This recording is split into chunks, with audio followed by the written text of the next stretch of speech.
Hello everybody, welcome to another video. So today what we have here is a 4090 board that came from China. This little backstory. So yeah, the core is already reballed. It's the first thing I did when I removed it off the board before this thing arrived. But it's got a ton of SMDs missing, a lot of little caps, little resistors missing around the core. It's got some damage here on this pad here that I have to redo. It's got some little resistors and caps missing there. So overall, the board it seems okay. It seems workable. It's, I just gotta work on it, you know what I mean, make it happen. This is the old board. The issue here was that under the core, so he bought this used here in Norway, little backstory, and they told him that it was just a power connector that had been replaced and, or needed to be replaced, something like that. I don't remember exact thing. So he bought it for, I'll say about $800 US. And turned out to be not just the power connector issue. It had ripped pads under the core right there. In this corner there. You can kind of see them there. And it's about 9 of them, Usually when there's 2 or 3, yeah, sure, I'll take the time, repair those pads. This many though, I won't. The reason is simple. You see the screw hole here? These cards by MSI, by the way, this is an MSI board. This is a 4090, RTX 4090, what is it, Gaming Trio X. This is a Supreme board. This is a Trio, okay? So thus the missing caps and faces there. But they share one common thing. You see that screw hole there? And this one there? Okay. These cards are typical, very typical. I get these a lot when the screw hole is this close to this corner here. They typically rip pads or crack solder joints on this memory chip and or this corner here. A lot of the times it's just crack solder joints, easy to fix. Sometimes it's rip pads, and I'm not talking about 2 or 3. I'm talking about around between 7, 10. Sometimes I've seen that 15 pads. It's completely ripped. And my theory as to why that is happening is because of this hole here, the tension that is put, the PCB in this area here. It may be bending it so much that in time, this slowly starts to happen. Pads just go all at once, or yeah. So it has a what I will call a defect from factory. That I am not very happy with. I get a lot of these cars, MSI, Trios, or Supremes, even 3090s. They have very similar layout with this hole very close to this corner.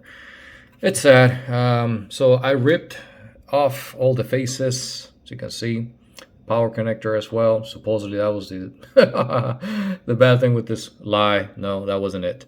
And also the memory. I had to strip the memory off. So, moving off this board.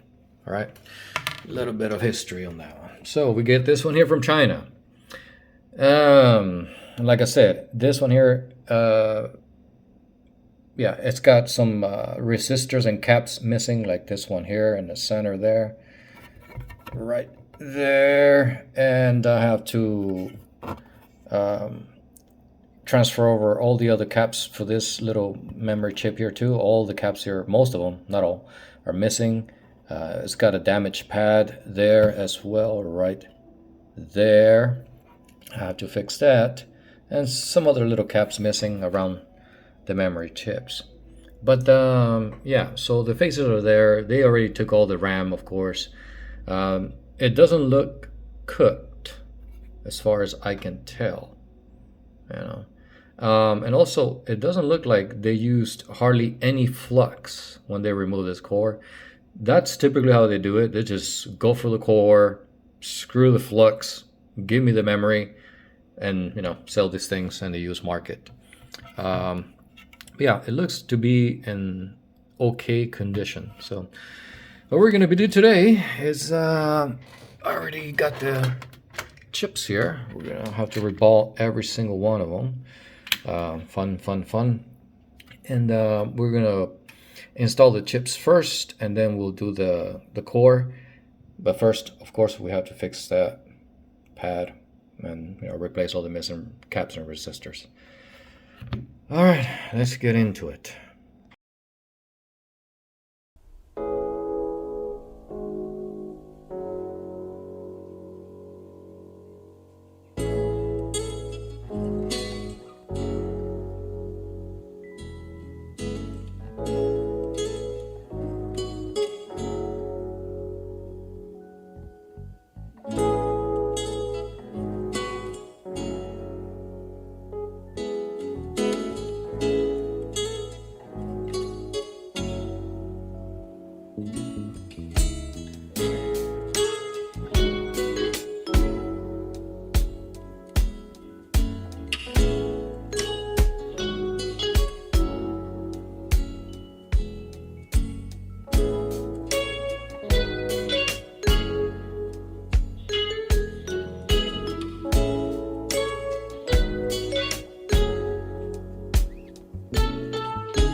All right, then we got all of our memory chips reballed, and we're ready to go here. Alrighty then. All right, fellas. So we got all of our caps in place now. All the resistors that were missing. This big old cap here. Show you now under the microscope. So basically, we had to redo all those caps that you see there. And I think one resistor that was missing, and then this guy here, let's see, that capacitor there, that big one. Yeah, so we're just ready now for yeah, the core, all the pads, everything is clean. So now we're just waiting for this to oh man, look at that one there. I have to get that one correct. This one here, look at that thing. Okay, be right back. All right, that looks much better now. Okay, so let's go ahead and start with the memory, and then we'll finish with the core. All right, my lovely peeps. So we got our memory chips installed. All caps and resistors are present.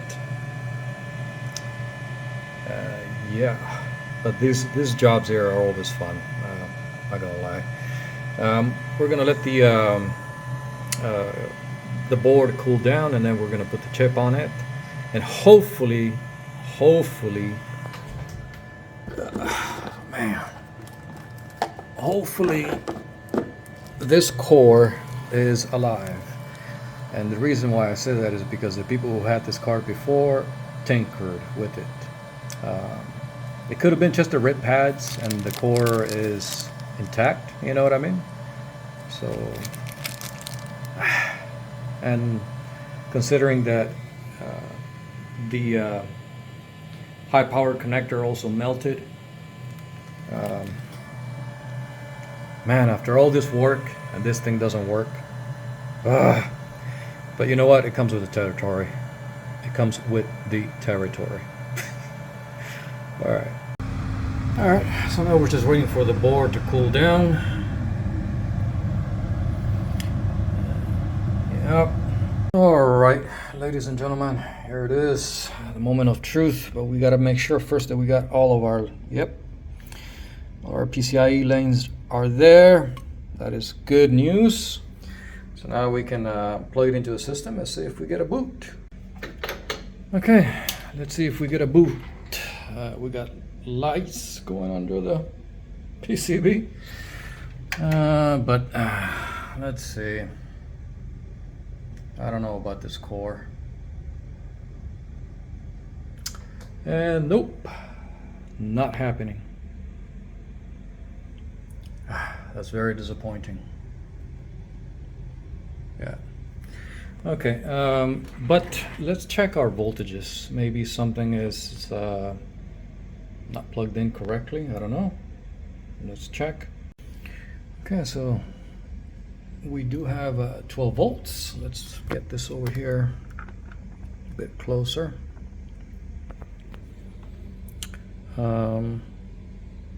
We do have, our VRM is turning on.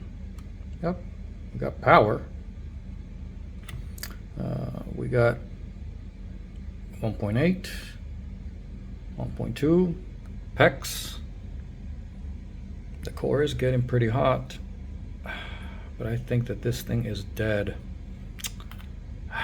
Man, let's see. Oh no, this is VCC. Okay. Yeah. So all of our phases are turning on. The core is getting hot, but not posting. Very disappointing. So I guess this is it. Let me try NVMT, maybe one of the memory chips. So I don't know. Let me try that. Thing to note, it is not detected in Windows either. It is being detected in Linux, as you can see there, but let me try something here.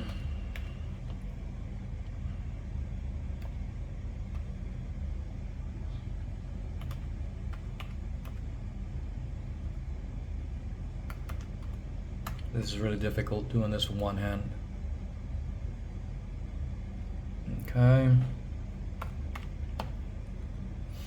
And let's try and run, give me a second here. And unfortunately, I cannot run any type of test. NVMT is not running. Mods just gives me a fail. Mats doesn't run. The core is actually, even though I got this fan on here, it should be a lot hotter than this. But this thing is just lukewarm. It's not responding. I don't know, man. I've done everything, Got all voltages are there. The PCIe lanes, everything seems as it should, So I think I'm going to have to give up on this because there's nothing more that I can do for this core or for this thing here. Unless I can get another core, a working one. Yeah, that's all. That's all I have for today, guys. Very disappointing after all that work. But now I just gotta let the customer know. All right, I'll see you guys in the next video. Take care. Bye-bye.